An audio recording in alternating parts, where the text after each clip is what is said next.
Okay, we're gonna go inside now. Is anybody home? Oh my, what do we have?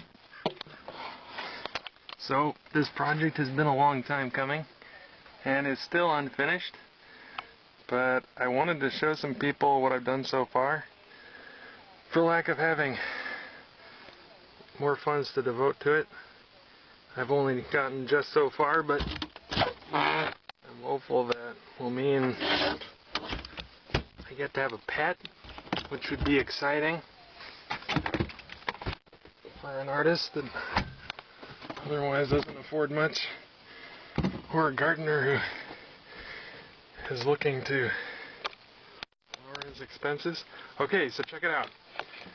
This has to receive a tray to facilitate a drip feed irrigation, but this small volume piping that takes that nutrient water away I think will be enough, because that irrigation system I suspect will use very little water actually, but I don't know a whole lot about what I'm doing. This roof goes up and down. These are fish tanks that obviously are still empty. This crank lifts the whole roof, which then I brace. This is my Christmas tree. Comes from a very special tree to me. Okay, and here's another tank and some more food. This is 73% of a meal, and this strikes me as somewhere around 83, I think, 86, something like that.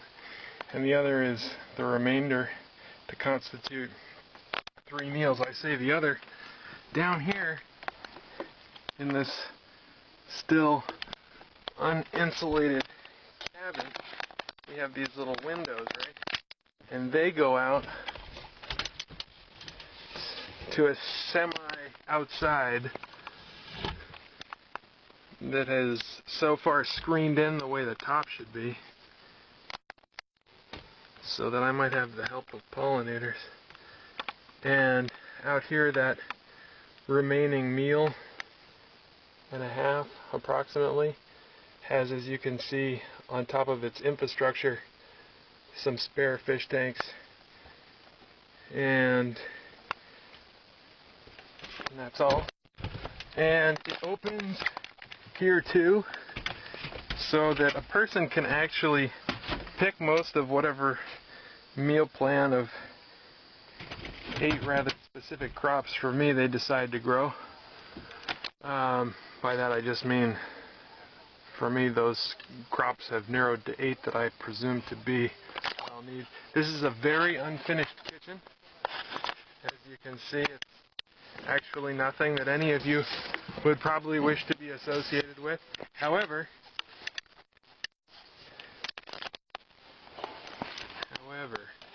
yeah, 73, 83, and 144. And that's a rough planting schedule for what I've just shared with you.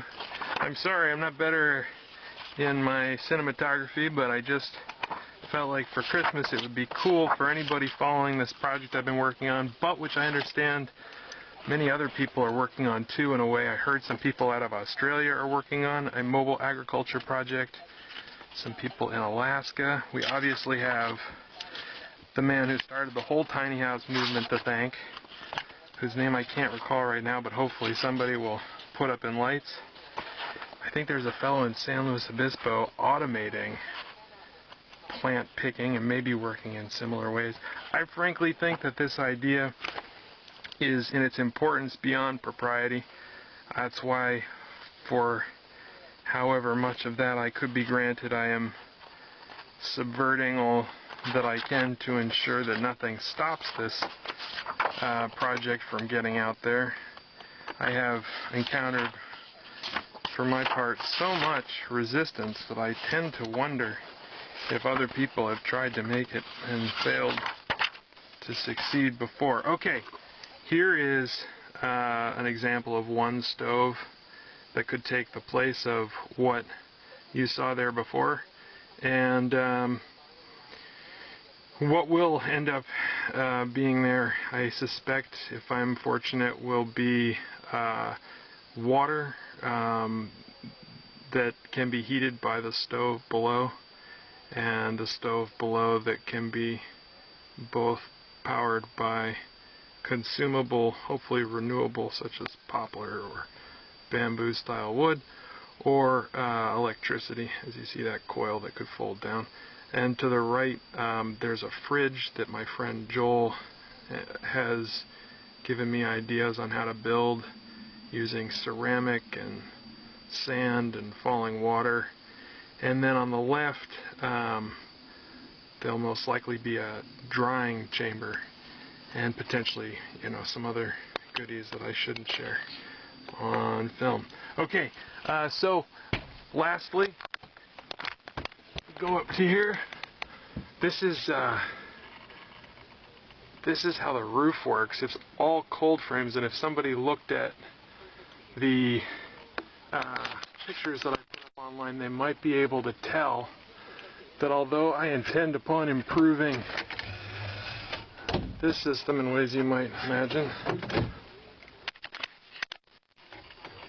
it can be accessed outside from, in those pictures, what is visible as a kind of gangway plank that also carries a logo of one incarnation of one company that could sell these things. I predict that as the concept evolves, we're looking at something with the capacity to reduce the amount of time we spend working and the amount of stress we put upon ourselves endocrinatically and all other living systems. I would go so far as to say that are known, but a lot of people think I'm nuts. Anyway, this is a blind that I spent far too long trying to build. Somebody probably will tell me that. But it's kind of cool, It's kind of something that I put over the situation when it gets cold as I build here in progress, imagining that I might have made my life a little bit warmer. So this is some tiny living. I don't know if many people will be as game for it as I am, but I see also the fact that I produce little to no personal trash if I'm successful in finding sustainability in my 8-crop rotation and all the nutrients I need, which, although I've obviously yet to finish growing, I have successfully lived on exclusively for a period of time, right around 5 months, so it's exciting to me. Okay, I'm going to try to show you my face, even though I'm hopefully not too far out in saying maybe we should be concerned about doing that online. Hello! Thanks for everybody that's helped me, and everybody that even hasn't helped me. I've learned a lot and would probably not be building this and probably still be making artwork if I hadn't had some really serious challenges in my life, but I kind of see this as a gateway for other people to pursue artwork too, and that is much needed. Okay, thank you for listening to this long-winded tour of my very tiny green home.